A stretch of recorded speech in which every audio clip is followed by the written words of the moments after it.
everyone. Welcome to Lives Worth Telling. I'm your host, Jodes, and my podcast is about digging deep into people's stories and providing them with a platform to share their life and their experiences with my listeners. One of the key reasons in creating this podcast is so their families and friends can have a record of their life, their stories, and their voice forever.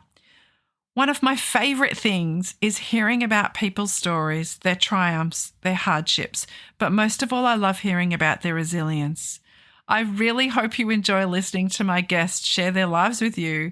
I want you to have a few laughs and allow yourself to be immersed in their stories. Well, welcome to a very special edition of Lives Worth Telling.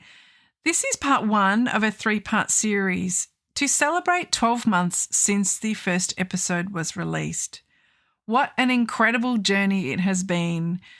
The first episode was uploaded on the 30th of June 2024. When I started this podcast, I had no idea how much it would be listened to across the world. Here are some stats for you. Over the past year, we have accumulated listeners in 28 countries, over 125 cities. There has been 3 seasons. There's also been 28 episodes. I've had 26 incredibly engaging guests. We've also been listed in the top 200 of Apple Podcasts in personal journals every month. Also in the top 50% of all Buzzsprout podcasts. Here's an interesting statistic. Over the past 12 months, I have uploaded 40.8 hours across all episodes. This, of course, doesn't include what happens in post-production and the amount of time it takes to get each episode prepared for uploading. My podcast is distributed to 18 different platforms, obviously including Apple Podcast and Spotify being the main ones. I'd just like to say welcome to our new listeners in Ontario, Connecticut, and in Manchester. We are going to explore some of my favourite parts of every episode. So let's kick off this episode with Myrna from episode 1.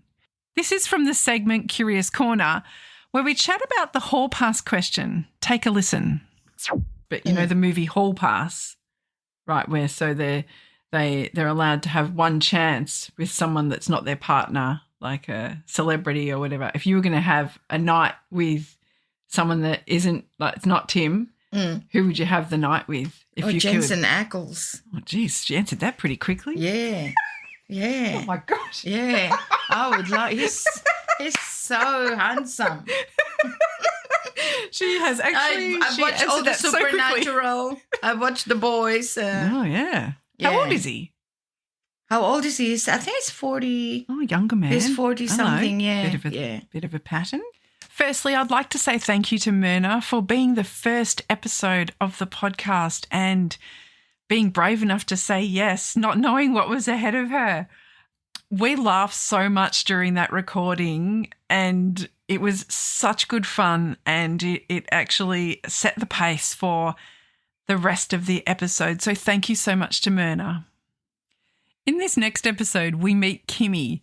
Now, I was chatting to Kimmy and asking her about how she met her husband. Your current, Brett. How did you and Brett meet?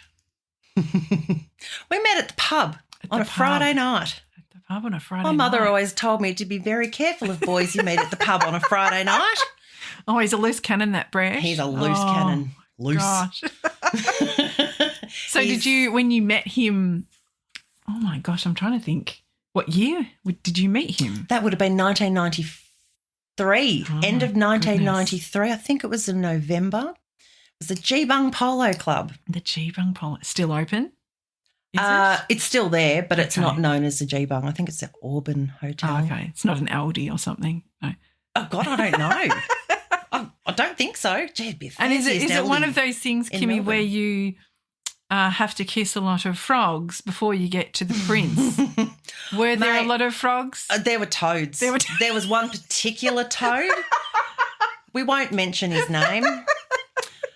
He was the toad that I went out with for 12 and a half months. 12 and a half months I'll never get back. Just to piss my mother off. Oh, A bit of a stage. Yeah. Just because, why not? Turned 18, I could do whatever on earth I want. Yeah, beat. Oh, I nearly dropped it. I stopped. Sorry, I picked it up. I've got it over here. There's the E. Well, there it is. It's on stand. Yeah, but that was very much a rebellious phase. Not that I didn't have them. I think my rebellious phase lasted from about 14 and a half. How old am I now? What did we say? I've just 25. Yeah. Plus 25. Yeah. I always shocked my mum. 70. She always said, you just shock me every day. Oh, my gosh. You'll be the death of me. You'll be the death of me. No, I wasn't. But no, that's true. So when you met Brett, I guess how long were you together before you thought this is for real? Or are you still a little unsure? 2.5 hours. Yeah, 2.5 hours. Yep. I walked out of that pub drunk as a skunk going, that is the man I'm going to marry. I actually did. And you can fact check that.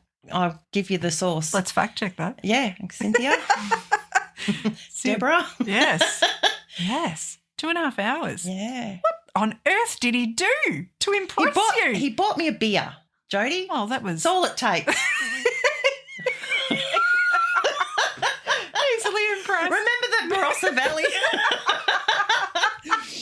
Oh, it's all coming out now. It's all coming out now. Oh, my gosh, he bought you a beer. She's fast and loose. And did he drink at the time? No, he did not. Yes. So if you ever want to, ladies, if you ever want to know how to drive a man to drink, come see me, because it takes 30 years of going out with somebody and a pandemic and it'll crumbled. Start. No. He didn't drink. So I'm thinking of the Castle quote. Now that man has principles. He does. Do you know what? And he actually does. And he was such the polar opposite to the Toad. Yes. That he was like my knight in shining armour. Yeah. He just swept me off my feet. I was going to marry this guy and I made it happen, and that poor man. Poor and dad. He's lived to tell Haley the tale. would say, poor dad. He has, and he's such a good man. He's such, it's like Adsy, Yeah. I actually say this about other husbands and what have you. I think, we really hit the jackpot. Yeah. We really did, because you hear of things going awry, things going astray, and awful things happening and marriages breaking down. And the one thing that I can show to my children is that whilst we're not perfect, whilst we fight, we piss each other off. You know what I'm going to say? We fuck each other off, right? Absolutely, 100%, probably every day of the week.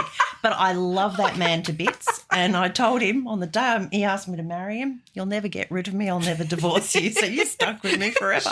Stick to your guns, Kimmy. That's what I reckon. Yep, absolutely. Good on you. Absolutely. So I think he's come round to my way of thinking, oh, honey, I love you. I really do. Please don't listen. I'll never to divorce this. you. That's so funny. I'm going to take the podcast app off his phone. You can't listen then. That's all right. I'll have him on. He's coming up next. Oh, good. Beautiful. Oh, that's why he was the fact checking. He wasn't there. You can't fact check that. Oh, my gosh. Yeah, no, he's a catch. I am sure you laughed along with Kimmy and I listening to that segment. So here is episode 3, where we celebrated Tim's 50th birthday. This part is where I ask him about his earliest memories with his wife Flick and what he admires about her, and also a time where he couldn't stop laughing. Have a listen. What are some of your earliest and best memories together with Flick? We've been on lots of really good trips. Yeah, excellent. And she's very smart, Flick. Like she very much challenges me intellectually. And one of the things that I like to say is she's 3 degrees, right? Yeah. So she's a nurse, she's a midwife, and she's a maternal and child health nurse. So she's got 3 degrees. Yes. So my thing, of course, is Well, we're a smart family because between the two of us, we've got 3 degrees. She's made up for it. Oh, Gee, so the clever. sacrifices she's made. But she's very clever. Like one weekend, she suggested that we go to Adelaide because Carlton were playing in Adelaide, and we could also go and do some stuff. So she's always thinking about other people. Yes, she really is spontaneous. Yeah, a spontaneous planner. So here's where we differ. I am not spontaneous. I am a person of routine. So if anybody throws up something about, you want to just pop down. No. What are you talking about? You didn't give me notice about that. No, I can't do it. Why can't you do it? Because. That sounds how Ads describes me. Anyway. Is it genetic? Oh, I don't know. Potentially. Yeah. Yes. But she can be spontaneous, but I am trying to learn to be spontaneous. Yes. It's not an easy thing, especially when I guess you're used to being in a certain way. It's kind of relearning things a little bit. Absolutely. Hey. Absolutely. Yeah. And another thing about me, and you only sort of appreciate this as you mature and get older. Like even as a young adult, I was incredibly selfish. Incredibly selfish. Even with girlfriends and all of that sort of thing. It was all me. And Your way of the highway. I was like, no, that's not how the world works. Wait, what? You keep on with that, you're going to be living with no one but you and your little pet hamster. So, yeah, there's lots of stuff that you learn as you get older and and more experienced in life. I think. Agree. Yeah, I agree. I admire Flick's resilience because she was actually diagnosed with MS, probably, again, memory not great, probably 8 or 9 years ago. Yeah, it feels like not that long ago, but and she basically woke up one morning and couldn't see out of one eye, and that was how it began. And she didn't understand, and then it took a couple of months, I think, for tests to come back, and she had MS, and that was bloody frightening because it's a lot of the fear of the unknown. Absolutely. And the fear of the worst things about MS that you hear about. So she had to have a couple of treatments in hospital over a 2 or 3 year period, and she has to have regular blood tests to make sure that there's no more spots that come up.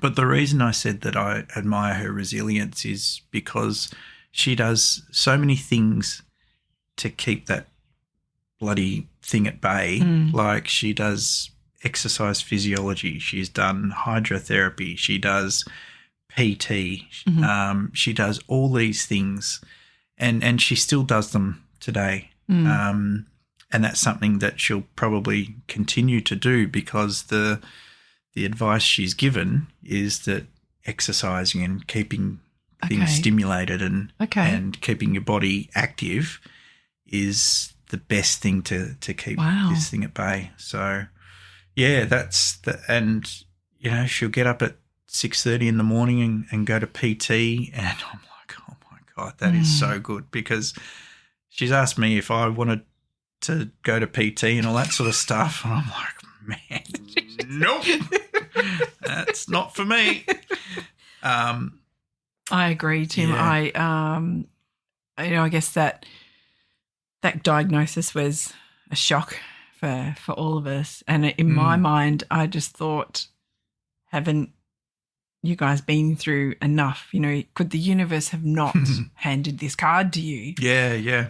But she's taken it in her stride, and I guess there's extra things that she has to be mindful of, but she always has a smile on her face. She's awesome. Amazing. She's awesome.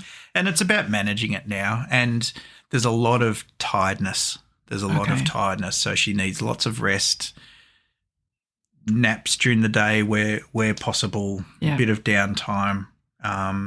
because one of the big things about it is just tiredness and fatigue. Yeah. So yeah, she does a really good job of managing that, and you know, I need to try and do my fair share to make sure that she can get that time as well. But like you say, what we would have understood MS many, many, many years ago from the MS readathon, what a diagnosis of MS meant, even maybe 5 years prior to Flick's diagnosis, what it meant then, that medical, I guess, treatment has come ahead in so many ways that had she been diagnosed 5 years prior to that, the treatment was so different to when she was diagnosed. So, and the outcomes too, it's hard not to jump ahead and think the worst. Yeah. But absolutely. yeah, I agree. Her resilience, she's very, very lovable. Can you recall a time where you just could not stop laughing at something? Yes. Oh, excellent. Yes, I've got one, and I'm sorry, Flick, but it relates to you. She's not here. It's okay. I mean, there was the thing about laughter is that it can become infectious, so that even something that's not even funny, you're just laughing at it, and then you hear somebody else laugh, and then you're off to the races. The actual thing is not actually funny. Yes, I agree. But this one I found particularly funny.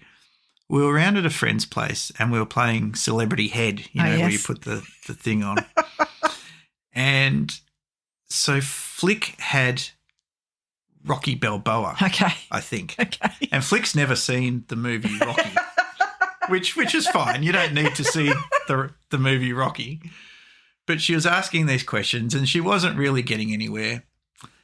And myself and my mate Dave, we just sort of tried to drop some hints. So we just start yelling out, Adrian! And of course she hadn't seen the film. She's like, what are you talking about? No idea what we're laughing at. What are you guys talking about? We just go, Adrian! It means nothing to her. It meant absolutely nothing to her. And of course Dave and I are just pissing ourselves laughing more and more.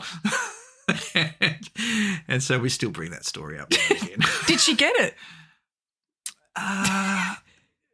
Well, I think she might have got it in the end because we had to spoon feed it to her. We were just shadow boxing and doing all sorts of stuff. Charades. Yes. Oh, that's perfect. Yeah. I love that. Oh, Flick. It's all right. I haven't seen the Rocky movies either. Haven't you? Other people have, yeah, in this house. You haven't seen any of the Rocky films? No, they don't interest me. I've seen parts of them, but just I can't do it. Just the man coming from the poor background who comes up. I don't even know what it's about. Flick, I'm with you on that. Wouldn't have had a clue either. Though I do know the Adrian quote because that gets repeated in our house sometimes. I guess what this snippet shows is the podcast is not only about having fun, but it's also about exploring people's resilience and sharing those stories with others. Now we're up to episode 4 with Linda. Now, Linda shares a very funny story about something that she has never done before. And when we recorded this, I didn't know what her answer was going to be. She is such an incredible woman. Just have a listen to this one. I want you to start off with, I guess you've been through so much in your life at the ripe age of 21. And is there anything that you have done recently that you've never done before? Well, funny you should say that. Funny we should mention that. Absolutely, Oh because I've got to my stage of life when I've lost a few people recently. Yes. Great friends. And just let me say the most important thing in life is friendship. Friendship, family and friendship, because without your friends, I don't think you'd get anywhere. No.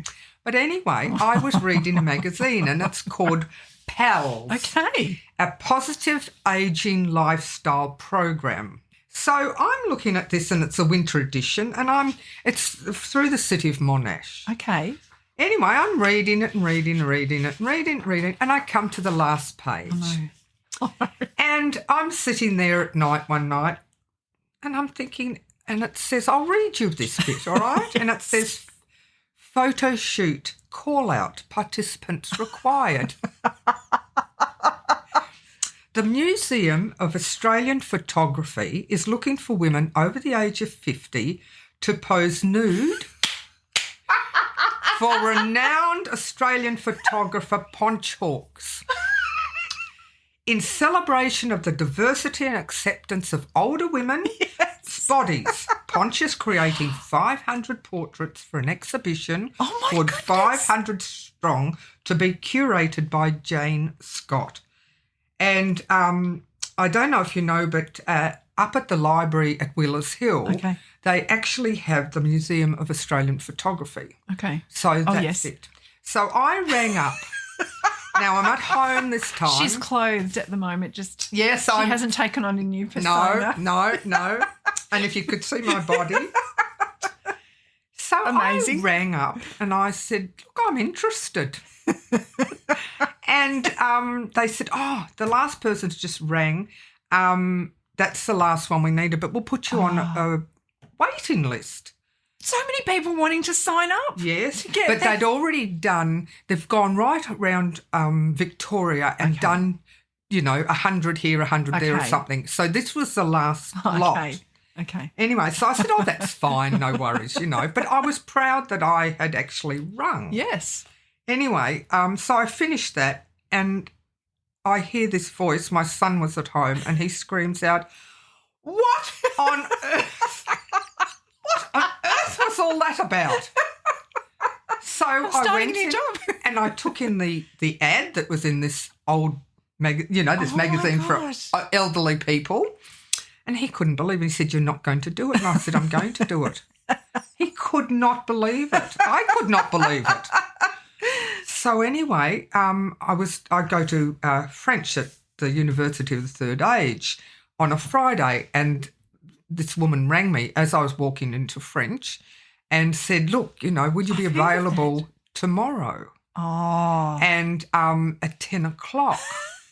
And I said, yes, no worries. Well, I got into the French class and I'm like, can't think straight. And I told this friend that comes along and I said, guess what I'm doing tomorrow? And she told, you're not. I said, I am. I can't believe it. I said, I am. So the next day I thought, all right, I'll go along. Oh, Linda. 10 o'clock. And I thought I better take a dressing gown. So I go up to the library and I go into where I thought it was and the door's locked. Oh, no. So I thought, no. that's... And I'm always early. So I thought, So I went down to the library and I walked into the library and there was these two women standing there talking, one the librarian and one obviously just a person asking questions. And the woman looked at me and said, can I help you? And I said, look, I'm doing a photo shoot and I didn't know if you know it's not open. And the woman that was standing there said, oh, what are you doing a photo shoot for? And I said, it's for a nude, and she looked at me as if I was absolutely mental. And she said, oh. And the woman said, look, no, I don't know anything about it. I said, don't worry, I'll, So I went out of the library. I must just add this little bit. Later on, when I had finished the photo shoot, I went to the supermarket afterwards and I bumped into this woman that had been in the library and she said, how did you go? Oh, shivers. She remembered. So anyway, I said, look, really oh, my gosh. Good. So I walked back and they'd just opening the door. So I go in and I walk in and they've got this, it was an enormous Was it by yourself? Place. It's by myself. Yes. Here am I, by myself. Yes. So I walk in and she said, this woman said, oh, welcome and would you like a drink? They had some champagne and some chocolates. Get everyone loose before they take the clothes off. And unfortunately, I don't drink.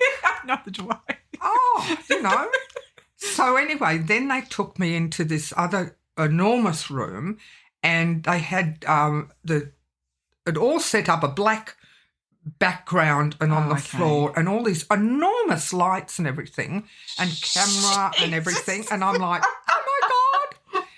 Just mind. So I met this lady who was the photographer and she said, I'll take you into this room. So she took me in the room. This is where you take your clothes off and if you come out to me and meet me out here.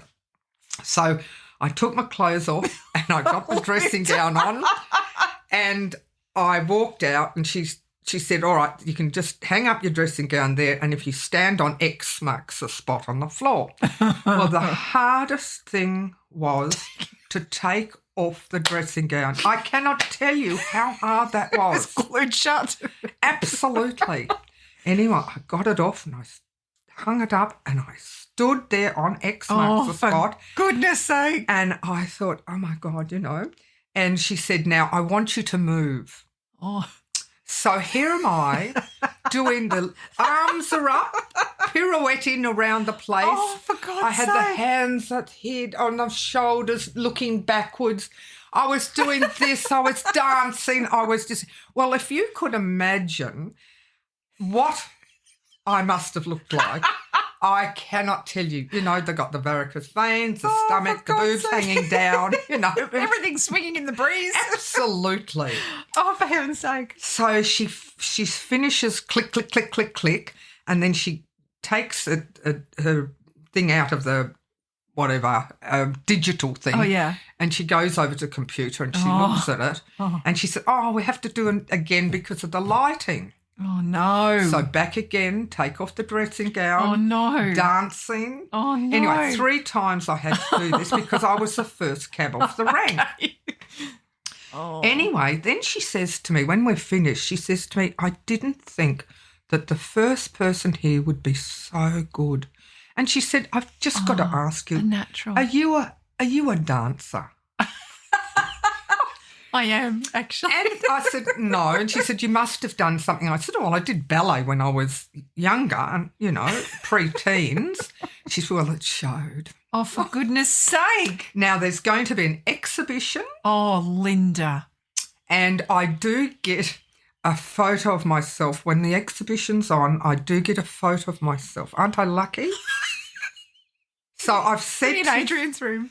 Absolutely. So I've said to the kids, I don't mind you talking about it at my funeral, but I don't need the photo. Because could you imagine, look, there's Linda when she was little. Oh, look at her as a teenager. Oh, as a bride. How lovely. What's that? That wasn't meant to be there. No. When's the exhibition? In November. Oh, my goodness. And I'm not telling anyone. You're not telling anyone. Where's it going to be? I think up there. Yeah. So there we are. Oh, Linda. Yes. Did you ever think that I would do something like that? Well, I'm not surprised. Oh, really? Because everything you do is amazing. So you are probably at that point going, what's the worst that could happen? Let's do this. Well, I decided to have the courage to go and see the article, call, turn up, and do it and not think, I'm going back in the car. I did it. I can't believe it. I got out to the car and I sat there and I said, Linda, you did this. Yeah. You did it. And I was so proud of myself. Absolutely. Because I really feel that, people under 50, they got the young bodies and the boobs and everything that sit there right and don't hang down and, the flat stomach and everything.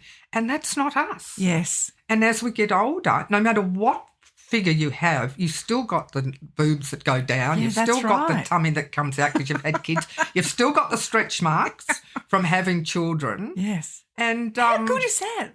Gosh, isn't Linda amazing? We laughed so much when we recorded that episode. So, coming up to episode 4 now with Jeff and Sofie. Jeff and Sofie were visiting from Belgium and lived in Australia for 2 years. And I asked them what their first impressions were of Australia and what did they think of our lifestyle. Have a listen. So what have your first impressions of Australia in terms of the lifestyle, everything that you've encountered? Of course, we came and then we decided to live in Melbourne, I think, in the inner city. Yes. So that was for us already something new. So in my head, it's a bit, we have Melbourne as such, living in a multi-million city, and then also Australia, the countryside, and what we've seen. So in Melbourne itself, it was in the beginning. I need to get used to it because there is always noise, there is always people, but also always opportunities to go to the stores, to grab a coffee, to go to the theater or to a music venue. So in the beginning, You're I used to didn't more of really- a quieter lifestyle at home. Yes. Yeah. So in the beginning, I really need to get. I mean, that was maybe the biggest change where I need to get used to. Yes. But after a couple of months, of course, you also So much see around you to Indeed. do. Yeah. And the Aussies itself, it's like a more relaxed lifestyle. Yeah, It's yeah. more, no But- worries, mate. Take it easy. Really nice, That's but right. But that I because we liked as were well. in Melbourne, I mean, that was the thing. So in our head, an Australian, like I'm now just an Australian Can has imagine. long blonde hair, minimalistic tattoos on his arms, surfs every day, is muscled, and eats avocados for breakfast, and works 4 hours a day, and has an amazing life. that And so in our head, it was okay. Your We're head. gonna go to Australia, and in Melbourne itself, it was of course still the buzzing city. But the relaxing, or it was more the open-minded. Like everybody says hello, Yeah. even Yes. if you're walking on the street. People are very interested in your stories and Yes. in your life. Yes. That's something which maybe Belgians are more reserved. okay. They're gonna not just talk to you in the stores or on the street, and Yeah. that's something that I liked here because also we didn't know a lot of people. Yeah, So- that's right.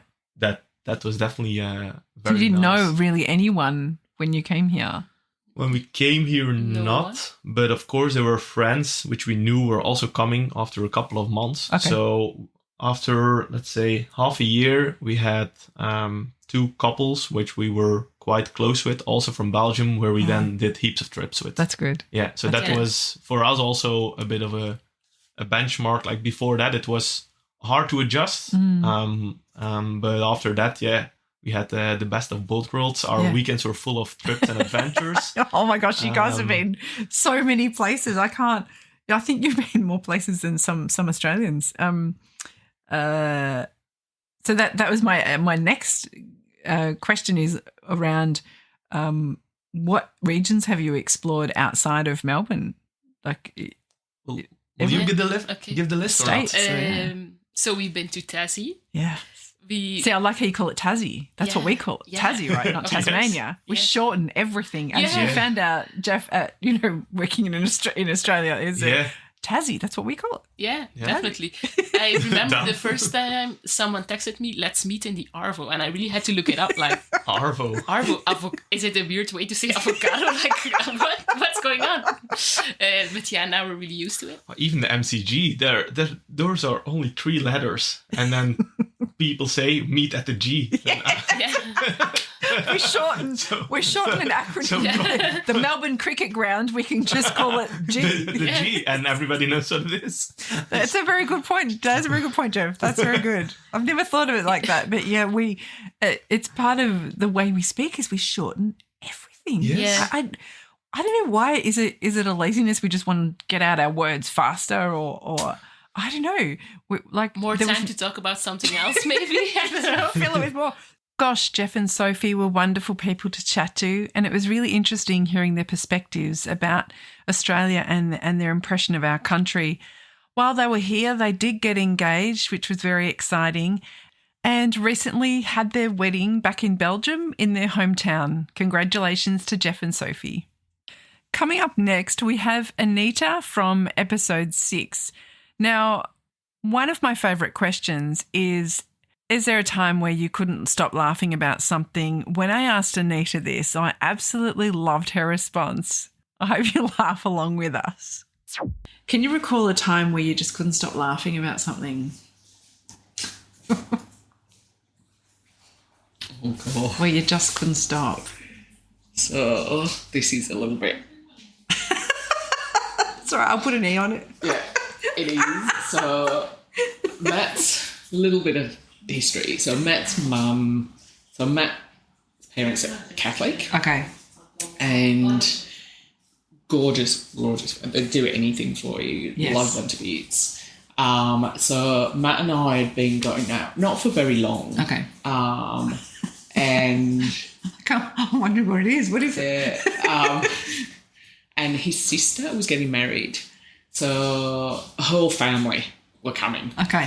And we'd got little holiday cottages around, and Oh, wow. and I'm sort of fairly not naive, but sort of not worldly. Okay. And Matt's mum was quite a highfalutin. She ran a drug dependency clinic. Oh, wow.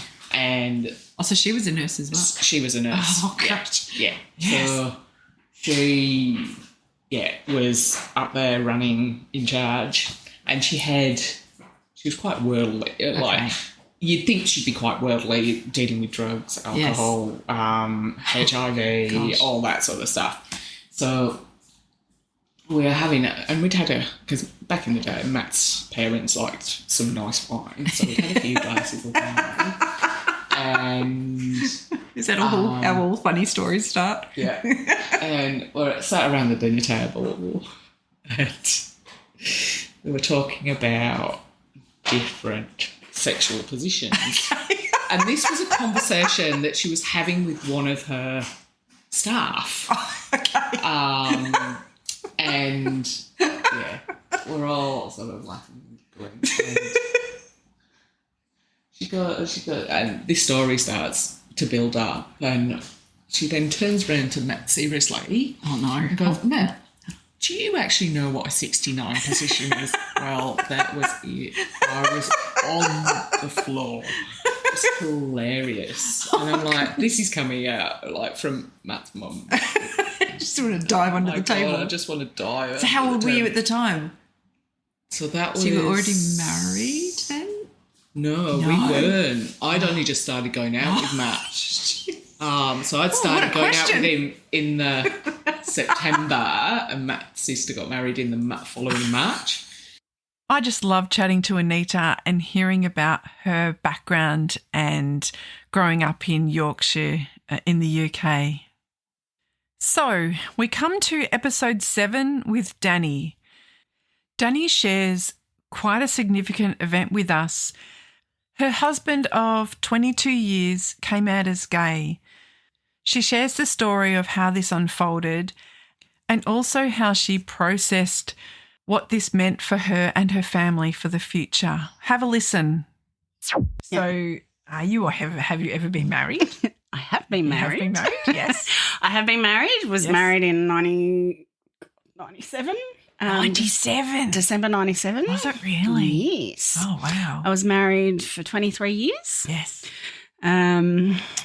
Yeah. He came out as gay when we were 22 years married. Okay. Yeah. So just recently? 5 years ago.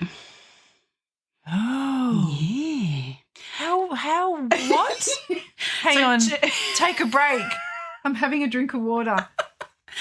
So 2019, so very happily married. 22 years. 2019, and that's his story, but came to realisation that he was gay. So we spent, and that was August 2019. We spent the next few months trying to work through. He kind of spiralled into a bit of a mental health episode, Danni. struggling, not that he was gay, but because he would hurt me, he would hurt the family, he would, the impact of what it meant. So we spent a few months trying to convince him just to go to the doctors, get to a place where he was well enough to then sort through it. So he was just like, we need to see counselling. And I'm like, you just need to figure out you first and then we will go. Like, I started to see a counsellor as well March 2020. Danni, that is so huge. Yeah, big.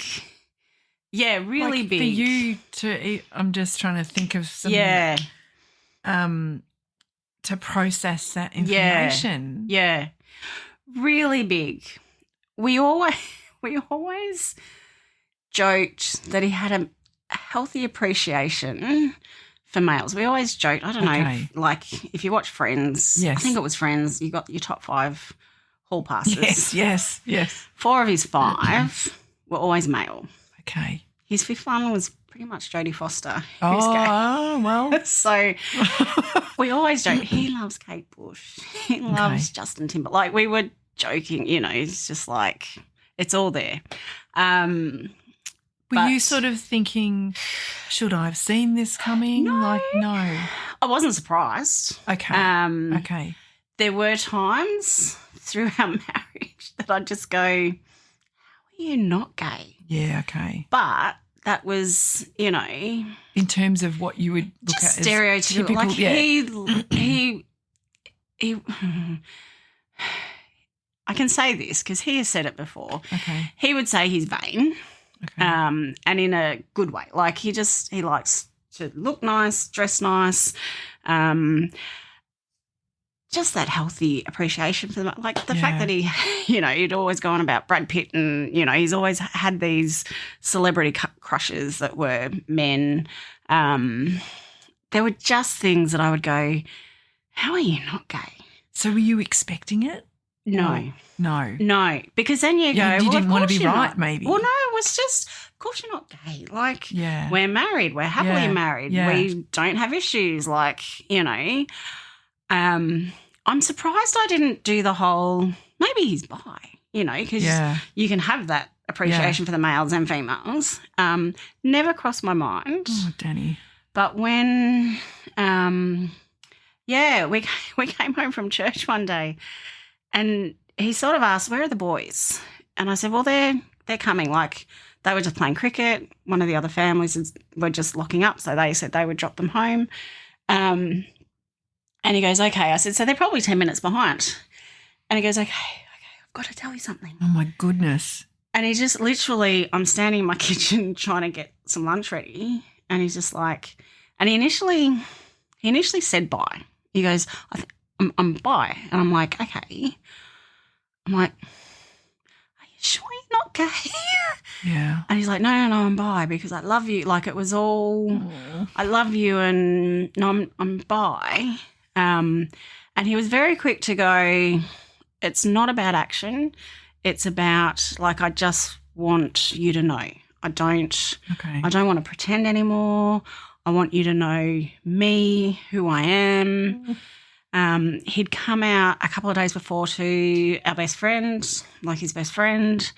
So he's just like, once I'd had that, and I don't know if that was you planned. didn't know that? No. I don't know if that was Danni. planned or whether that had just come or whether maybe it was planned. But he kind of went, now that I've told you, you know, I need to tell Danni. So Yes, of course. he's just like, I just need to tell you. And I remember thinking in my head going, did you not just hear me say the boys are 10 minutes behind us? Like they're going to walk through the what door a at what a any scene point. to. Yeah.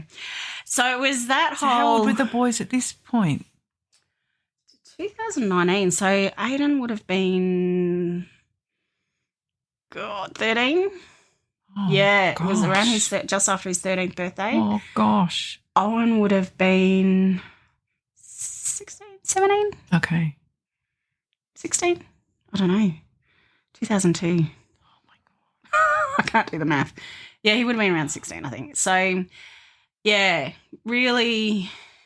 And I just remember going, and I think I turned around and I said, I just need you to know that whatever happens, I'm not going to stand in your way of being you. Yeah. You know, if Oh my gosh, I'm Danni, not there's so going to much be to the- process there. Like my brain's running about 1,000 miles an hour.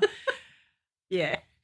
I remember going for a walk because You feel like you want to go, oh, that's nice. I'm going I to do the just kind groceries. of did the Like, whole, yeah. I don't know what to do with that. I this. don't know what you want me to do with it. Yeah, I don't for know what to sure. do with it. So our church was going through looking for a new minister. So he was on the panel for that. He had some interviews for that. So literally, and in that, you know, I'm not going to stand in your way. Like the boys came home. So we're Oh like, my gosh. okay, can't talk about it. So I'm like, That's part of processing is just that brainstorming. Like you can't just Yeah, and We're I not- remember going for a walk. I'm like, I need to go for a walk. And I remember walking around. How far did you walk? 30,000 kilometres? Did you walk Do you want to know one of my Did you walk first to thoughts? Namurka? No. I reckon Do you want to pass there. I don't even know. I don't even know if I told Craig this. Do you want to know one of my first thoughts? Oh, no. If I want to, if Oh, no. I'm allowed to get personal. Of course. I remember walking around going, I guess that gets me out of sex tonight. So it's off the table? Such a wife thing to do. You know, no, I will take any opportunity to get out of it. Sorry, men. But yes. I think I started laughing, going, Oh, why is that your first thought? bless you, Danni. And then it was like, actually, my next thought is, I think my marriage just has an expiry date, Oh, which is something I Danni. never thought. yes. So it was all this, what have I just been told? Of course, this is just a snippet, but it's an incredible story to listen to, and I guess what shines through is Danni's resilience in that whole scenario. Moving on to episode 8 now with Carolina. When I asked Carolina about what school was like for her, she shares an incredibly funny story, and I want to share that with you. Have a listen to this. What was school like for you? Primary school, high school, and did you like school? Who does? I don't know. I don't know. I was a bit kind of could go either way with school. Yeah. Yeah. I liked it in prep and grade 1. I remember really loving prep. Yeah. And I wanted to be a prep teacher Okay. because prep was so fun, Yes. you know. Yeah, I can remember playing with the plastic Unix cubes in coloured prep. ones. Coloured ones. Do you remember those? In the grey box. I don't know. I just remember. Yeah. And Yeah. I think my first Is day it of- Cuisinart? Is that the name of it? No, Cuisinair's know got that to one. come into my head. They're all coloured on the 10s and the yeah. Yeah. Oh, they were fun when the teacher get those out. It's going to be a good day. I know. So, and then I had a bit of a grumpy teacher for grade 1 and grade 2, same person. So they get you in sweet Didn't with a really- lovely little nurturing prep teacher. You're going to love school. Oh, here comes grade 1. Oh, we had 3 teachers in prep. It was team teaching back then Oh, at my school in 1979, or it seemed to be anyway. yes. They used to rotate. So that was pretty cool. Yeah, grade 1, grade 2, things changed, and she was a little bit of a grumpy old lady. Oh, I can remember her falling off a chair. She was hanging something on the did you push putting her? something on the wall. She fell off a chair You and willed it. fell on top of my friend, who was smaller than me, and I wasn't a No. big child. Are you Matilda? I see. Oh, one Gosh. sometimes. Well, you know what happens when you're not nice to people, bad things happen to you. Oh, well. Whoopsie. Was your friend my okay? friend, she's fine. Oh. I think she's still fine. Did you push her back? Can't really remember.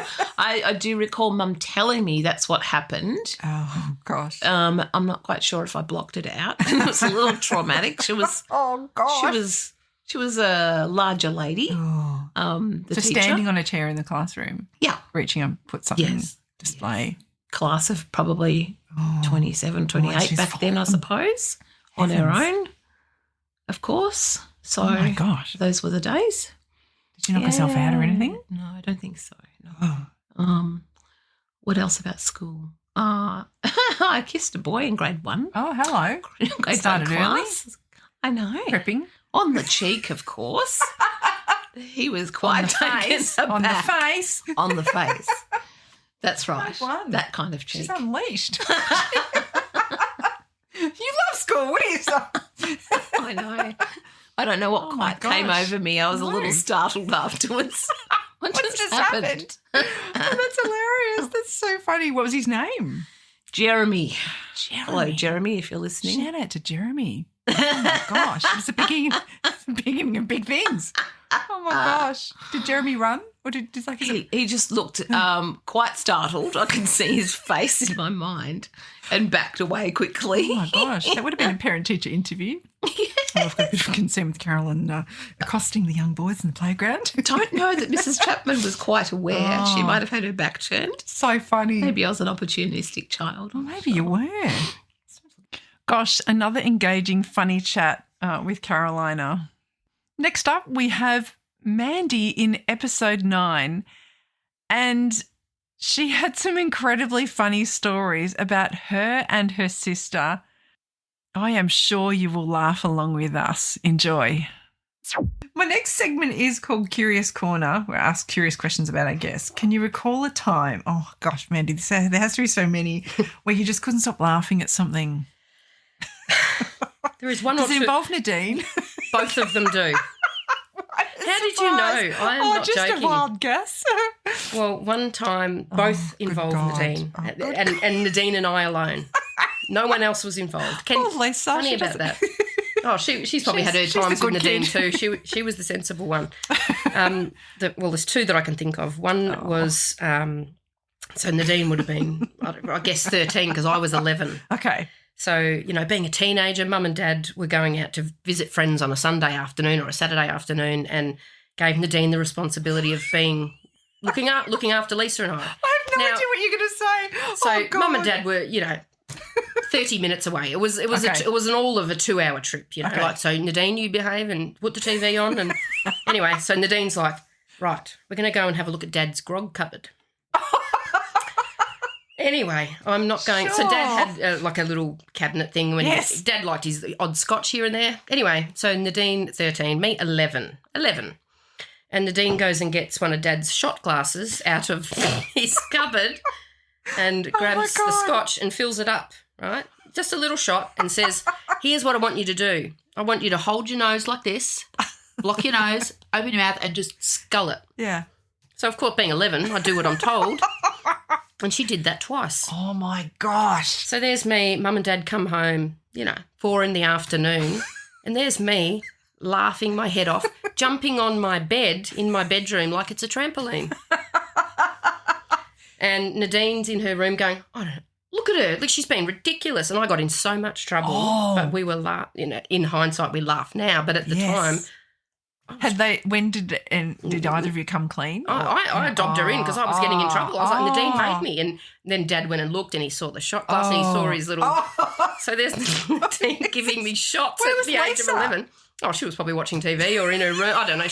I don't recall, but... The alcohol sisters are at it again. But straight scotch, 2 Oh, shots my gosh. at 11. How did you not I was die? hammered. Yeah, well, thanks, Nad. That was Yeah. one. So that was one. The Oh, second wow. one, as I said, also involved Nadine. So we were much older now. And Trouble in a box. I think we isn't might have she? even been in Hawaii at this time, Oh, possibly. okay. And there happened, I don't know if I should be saying this on there, but there happened to be, that green stuff that you can Oh, yes. smoke. Nadine, I don't know where she got it. It must have fallen out of the back of the car or something, but she had her hands on some of this stuff.